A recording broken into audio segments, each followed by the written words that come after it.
मीरा, हे सगळं मला तुझ्यामुळे भोगावं लागलंय आणि या सगळ्याचे परिणाम तुला भोगावेच लागतील.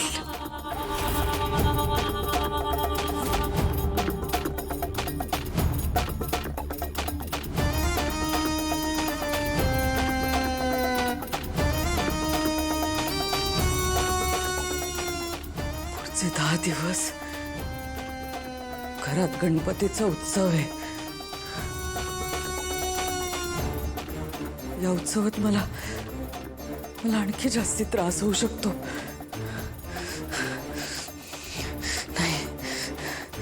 नाही, या सगळ्यावरती काहीतरी उपाय शोधावा लागेल. हो मंजिरी, हा 10 दिवसांचा काळ तुझ्यासाठी महाकठीण असणार आहे. जपून पावलं टाकावी लागणार. दुधाने तोंड भाजलंय, आता ताक सुद्धा फुंकून प्यावं लागणार. मला कळतंय मार्जरी, पण या 10 दिवसात घरात पूजा अर्चा सुरू असेल, आरती सुरू असेल. या सगळ्यांपासून लांब कशी राहू कळत नाहीये मला.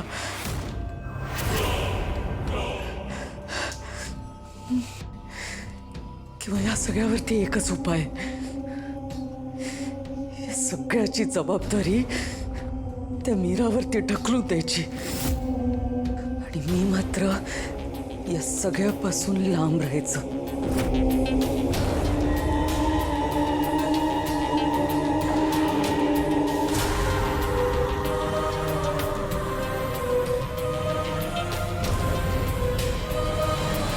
मीरा आई तर करतेच दरवर्षी. मग त्यांना यावर्षी पण करू देत ना, म्हणजे त्यांना लागणारी सगळी मदत मी करेन. ठीक आहे, ओके, ठीक आहे. दादा, ही पिशवी का आणलीस तू इथे? काय यात? हे मी विसरलोच, मी तुमच्या सगळ्यांसाठी कुल्फी आणली होती. मग आता ती रबडी झाल्यावर देणार आहेस का आम्हाला? देतो. दादा, हे काय? सॉरी विसरलो मी. Thank me later. ओके. ठीक आहे.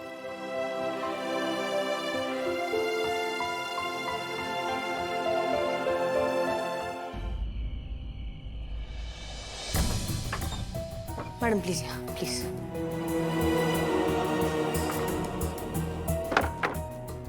या प्लीज या, मला बोलायचं आहे तुमच्याशी. प्लीज बसा बसा. माया प्लीज चिडू नका, माझं ऐकून घ्या, मला बोलायचंय तुमच्याशी.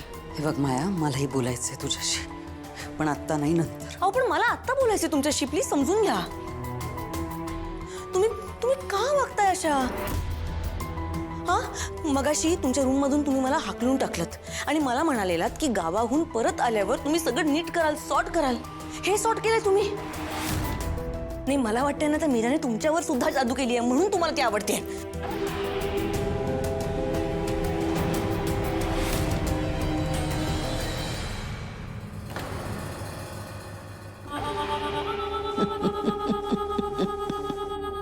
हसताय का? ती मीरा आवडते हीच नवीन प्लॅनची नांदी आहे. मला पण सांगा ना, काय प्लॅन आहे? मला पण कळू द्या. हाच प्रॉब्लेम आहे तुझा माया.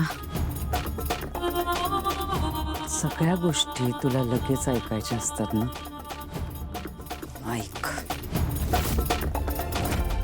मीरा, हे बघ, मला माहिती आहे तू देवाची पूजा करत नाहीस, पण तुला वेदासाठी अगं ही पूजा करावीच लागेल. ऐक, हे बघ, रामपुरींच्या घरात पूर्वी गणपती नव्हता. एकदा वेदा खूप आजारी पडली, खूप ताप भरला होता अगं तिला, आणि काही केल्या तो कमी होत नव्हता. औषधं करून झाली, टेस्ट केल्या, पण काही निदानही लागेना. हरतालिकेचा दिवस होता.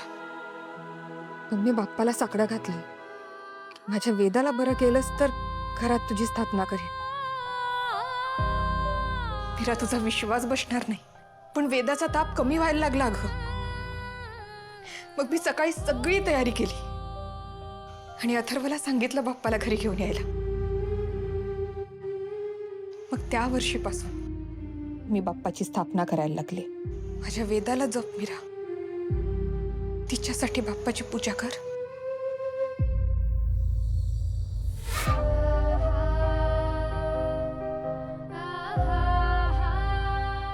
आई तो पंखा.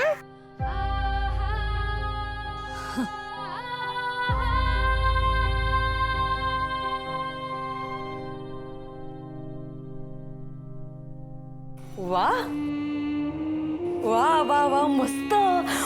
वा मॅडम, काय प्लॅन आहे हा. बरं याच्यात मला काय करायचंय? तुला बरंच काही करायचंय माया. एक्झॅक्टली मी तेच विचारते, मला काय करायचंय?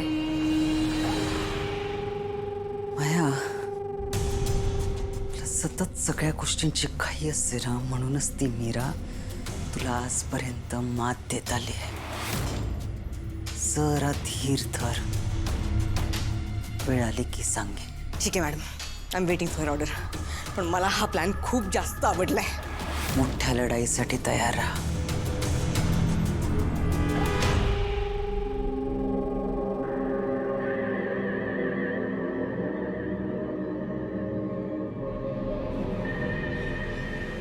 Master plan.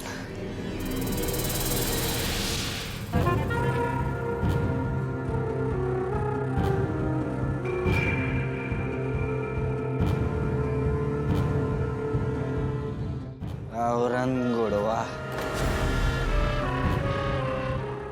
हे थांबे,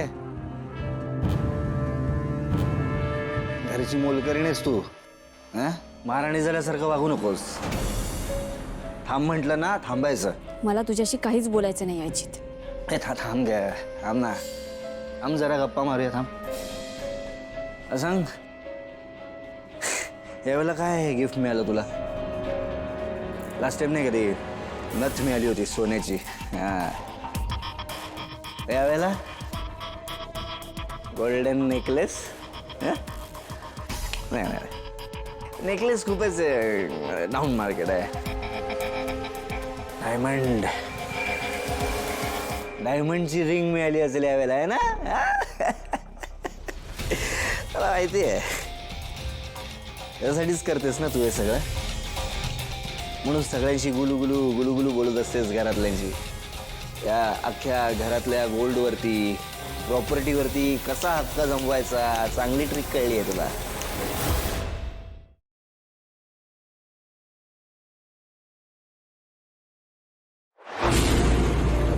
तुला जपणार